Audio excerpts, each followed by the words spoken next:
राधे राधे, जय श्री कृष्णा। आज की कथा में आप सभी भक्तों का हार्दिक स्वागत है। भगवान श्री कृष्ण और श्रीमती राधा रानी की कृपा सदैव आप पर और आपके समस्त परिवार पर बनी रहे। आज आप सुनने वाले हैं फागुन मास की कथा का 12वां अध्याय। श्री हरि विष्णु का ध्यान करके आज की पावन कथा का प्रारंभ करते हैं। इससे पहले के अध्याय में आपने जाना कि किस प्रकार से पोखरे की या फिर तालाब की, नदी, कुएं, बावली की स्थापना की जाती है, प्रतिष्ठा की जाती है। इसके बाद भीष्म जी ने पुलस्त्य ऋषि से पूछा कि हे भगवान, पोखर या फिर जलाशय की प्रतिष्ठा करवाने का फल क्या प्राप्त होता है। जो मनुष्य इसका निर्माण कराता है और इनकी प्रतिष्ठा करवाता है उसे किस पुण्य फल की प्राप्ति होती है, यह भी हमें बताने की कृपा कीजिए। तब पुलस्त्य ऋषि ने भीष्म जी से कहा कि हे राजन, जिस पोखर में केवल वर्षा काल में ही जल रहता है उसे निर्माण कराने वाले को 100 अग्नि स्टोम यज्ञों के बराबर पुण्य फल की प्राप्ति होती है, और जिसमें शरद काल तक जल रहता है उसका भी यही फल होता है। हेमंत और शिशिर काल तक रहने वाला जल क्रमशः वाजपेयी बताया गया है, तथा जो जल ग्रीष्म काल तक मौजूद रहता है वह राज सूर्य यज्ञ से भी अधिक फल देने वाला होता है। हे महाराज, जो मनुष्य पृथ्वी पर इन विशेष धर्मों का पालन करता है, विधि पूर्वक कुआं, बावली, पोखर आदि खुदवाता है तथा मंदिर, बगीचा आदि बनवाता है, वह शुद्ध चित होकर ब्रह्मा जी के लोक में जाता है और वहाँ अनेकों कल्पों तक दिव्य आनंद का अनुभव करता है। दो पदार्थ अर्थात ब्रह्मा जी की आयु तक वहाँ का सुख भोगने के पश्चात ब्रह्मा जी के साथ ही योग बल से श्री विष्णु के परम पद को प्राप्त होते हैं। भीष्म जी ने कहा कि हे ब्राह्मण, अब आप मुझे विस्तार के साथ वृक्ष लगाने की यथार्थ विधि भी बतलाइए। विद्वानों को किस विधि से वृक्ष लगाने चाहिए? पुलस्त्य जी बोले कि हे राजन, बगीचे में वृक्ष लगाने की संपूर्ण विधि मैं तुम्हें बतलाता हूँ, तुम ध्यानपूर्वक सुनो। तालाब की प्रतिष्ठा के विषय में जो विधान बतलाया गया है उसी के अनुसार सारी विधि पूर्ण करके वृक्ष के पौधों को सर्व औषधि मिश्रित जल से सींचे और फिर उनके ऊपर दही और अच्छत छोड़ें। उसके बाद उन्हें पुष्प मालाओं से अलंकृत करके वस्त्रों में लपेट दें और पौधों के पास गूगल का धूप देना श्रेष्ठ माना गया है। फिर बच्चों को पृथक पृथक करके तामपात्र में रखकर उन्हें सप्तधान से आवृत करें तथा उनके ऊपर वस्त्र और चंदन चढ़ाएं। फिर प्रत्येक वृक्ष के पास कलश स्थापना करके उन कलश की पूजा करें और रात्रि में दुजाजियों द्वारा इंद्र आदि लोकपालों तथा वनस्पति का विधिवत अधिवास कराएं।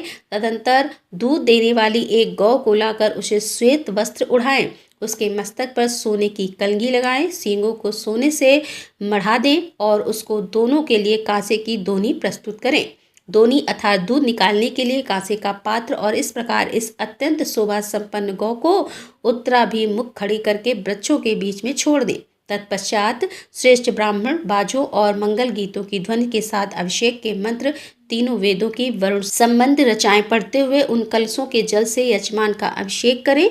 अभिषेक के बाद नहाकर यज्ञकर्ता पुरुष श्वेत वस्त्र धारण करे और अपनी सामर्थ्य के अनुसार गौ, सोने की जंजीर, कड़े, अंगूठी, पवित्री वस्त्र, सैया, सयो उपयोगी सामान तथा चरण पादुका देकर एक एकाग्र चित्त वाले संपूर्ण ऋतविजों का पूजन करे। इसके बाद 4 दिनों तक दूध से अभिषेक तथा घी, जौ और काले तिलों से होम करे। होम में पलास अर्थात ढाक की लकड़ी उत्तम मानी गई है। वृक्षारोपण के पश्चात चौथे दिन विशेष उत्सव करें, फिर उसमें भी अपनी शक्ति के अनुसार फिर से दक्षिणा दें। जो जो वस्तु अपने को अधिक प्रिय हो इच्छा छोड़कर उन सब का दान करें। आचार्य को दान दक्षिणा दे तथा प्रणाम करके यज्ञ की समाप्ति करें। जो विद्वान उपयुक्त विधि से वृक्षारोपण का उत्सव करता है उसकी सारी कामनाएं पूर्ण होती हैं तथा वह अच्छे फल का भागी भी होता है। हे राजेंद्र, जो इस प्रकार वृक्ष की प्रतिष्ठा करता है वह जब तक 300 इंद्र समाप्त हो जाते हैं तब तक स्वर्ग लोक में निवास करता है।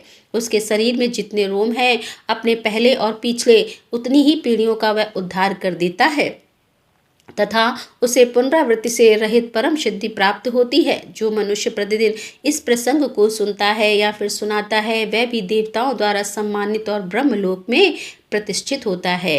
वृक्ष पुत्रहीन पुरुष को पुत्रवान होने का फल देते हैं। इतना ही नहीं, वे अधिदेवता रूप से तीर्थों में जाकर वृक्ष लगाने वाले को पिंड भी देते हैं। अतः हे भीष्म, तुम यत्न पूर्वक पीपल के वृक्ष लगाओ, वह अकेला ही तुम्हें 1000 पुत्रों का फल देगा। इसके बाद पुलस्त्य जी कहते हैं कि हे राजन, पीपल का वृक्ष लगाने से मनुष्य धनी होता है। अशोक शोक का नाश करने वाला और पाकड़ का वृक्ष लगाने से यज्ञ करने जितना फल प्राप्त हो जाता है। नीम का वृक्ष आयु प्रदान करने वाला माना गया है और जामुन कन्या देने वाला कहा गया है। अनार का वृक्ष पत्नी प्रदान करता है।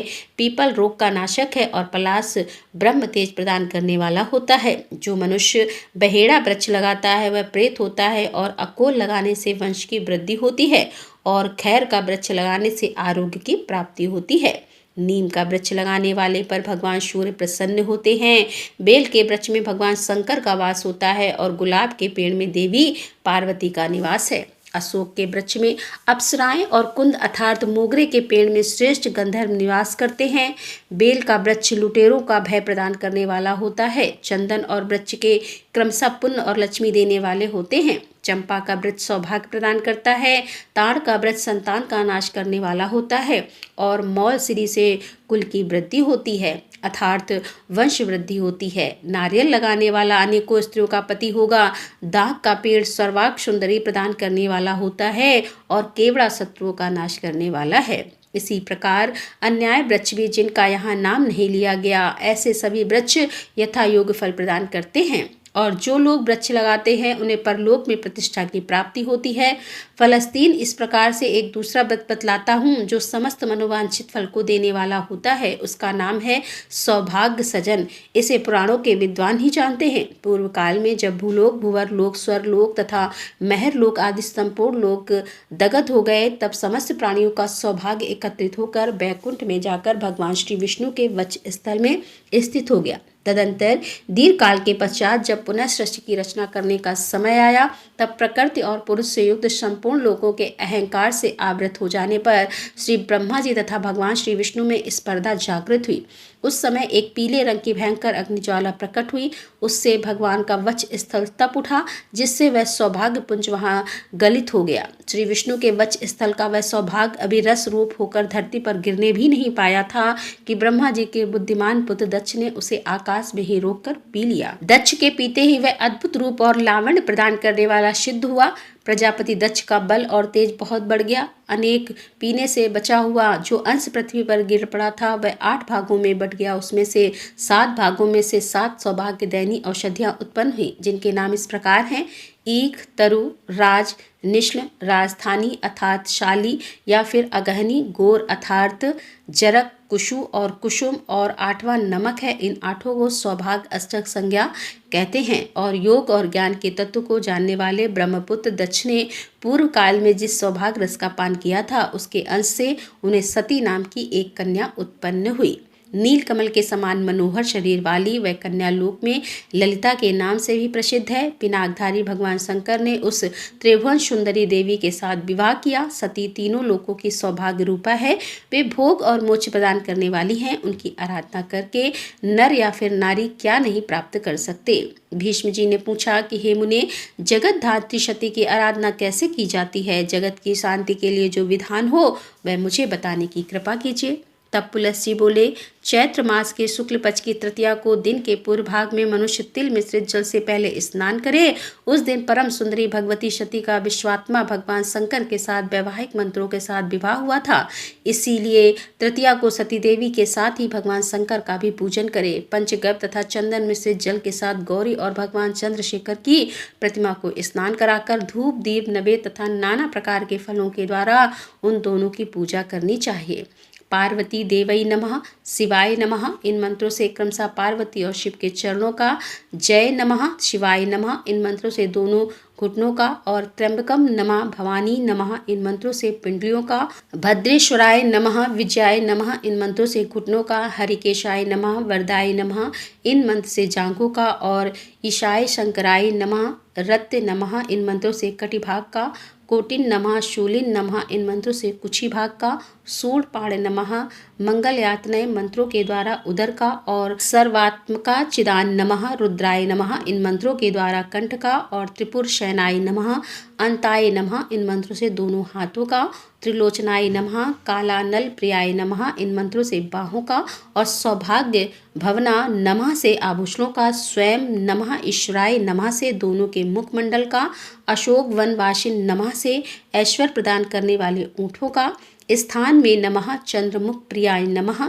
से मुंह का, और अर्धनारीश्वराय नमः, असिता नमः से नासिका का, उग्रहे नमः, ललिताय नमः से दोनों भवों का, और वासुदेवाय नमः से केशों का, और श्री कंठनाथाय नमः से केवल शिव के बालों का, तथा भीमो अग्र रूपण नमः से और सर्वात्मक मस्तकों का पूजन करें। इस प्रकार शिव और पार्वती की विधिवत पूजा करके उनके आगे सौभाग्य रखें। निष्पाप जाचक तरु आज इच्छु लवण कुसुम तथा राजधानी इन 8 वस्तुओं को देने से सौभाग्य की प्राप्ति होती है। इन 8 वस्तुओं को सौभाग्य की संज्ञा है। इस प्रकार शिव पार्वती के आगे सब सामग्री निवेदन करके चैत्र में सिंघाड़ा खाकर रात को भूमि पर शयन करें। फिर सवेरे उठकर स्नान करके और जप करके पवित्र होकर माला, वस्त्र और आभूषणों के द्वारा ब्राह्मण दंपति का पूजन करें। इसके बाद सौभाग्य अष्टक सहित शिव और पार्वती की स्वर्णमयी प्रतिमाओं को ललिता देवी की प्रसन्नता के लिए ब्राह्मण को निवेदन करें। दान के समय इस प्रकार कहें कि हे ललिता, हे विजया, हे भद्रा, हे भवानी, हे कुमुदा, हे शिवा, हे वासुदेवा, हे गौरी, हे मंगला, हे कमला, हे सती और हे उमा, आप सब मुझ पर प्रसन्न हो। 12 महीनों की प्रत्येक द्वादशी को भगवान श्री विष्णु की तथा उनके साथ लक्ष्मी जी की भी पूजा करें। इस प्रकार परम लोक में उत्तम गति चाहने वाले पुरुष को प्रत्येक मास की पूर्णिमा को सावित्री सहित ब्रह्मा जी की विधिवत आराधना करनी चाहिए, तथा ऐश्वर्य की कामना वाले मनुष्य को सौभाग्य अष्टक का दान भी करना चाहिए। इस प्रकार 1 वर्ष तक इस व्रत का विधि पूर्वक अनुष्ठान करके पुरुष, स्त्री या फिर कुमारी भक्ति के साथ रात्रि में शिव जी की पूजा करें। व्रत की समाप्ति के समय संपूर्ण सामग्रियों से युक्त शैया और शिव पार्वती की स्वर्णमय प्रतिमा, बैल और गौ का दान करें। तपता छोड़कर दृढ़ निश्चय के साथ भगवान का पूजन करे। जो स्त्री इस प्रकार उत्तम सौभाग्य सन नामक व्रत का अनुष्ठान करती है उसकी समस्त कामनाएं पूर्ण होती हैं, अथवा यदि वह निष्काम भाव से इस व्रत को करती है तो उसे नित्य पद की प्राप्ति होती है। इस व्रत का आचरण करने वाले पुरुष को एक फल का परित्याग कर देना चाहिए।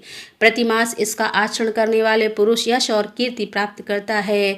हे राजन, सौभाग्य शयन का दान करने वाला पुरुष कभी भी सौभाग्य, आरोग्य, सुंदर रूप, वस्त्र, अलंकार और आभूषणों से वंचित नहीं होता। जो 12, 8 या फिर 7 वर्षों तक सौभाग्य शयन व्रत का अनुष्ठान करता है वह ब्रह्मलोक निवासी पुरुषों द्वारा पूजित होकर 10,000 कल्पों तक वहां निवास करता है। इसके बाद वह विष्णु लोक तथा शिव लोक में भी जाता है। जो नारी या फिर कुमारी इस व्रत का पालन करती है वह भी ललिता देवी के अनुग्रह से ललित होकर पूर्व भक्ति फल को प्राप्त करती है।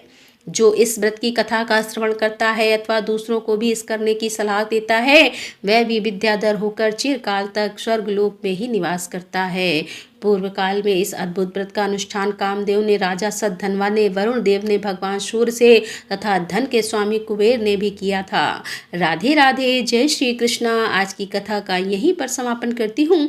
उम्मीद करती हूँ कि आज की कथा आपको ज़रूर पसंद आई होगी। तो अगर कथा पसंद आई हो तो वीडियो को लाइक ज़रूर किया कीजिए। इसके साथ ही कमेंट बॉक्स में राधे राधे ज़रूर लिखा कीजिए। तो दोस्तों, मिलते हैं अगले अध्याय के साथ। तब तक के लिए राधे राधे, जय श्री कृष्णा, हर हर महादेव, जय भोलेनाथ की।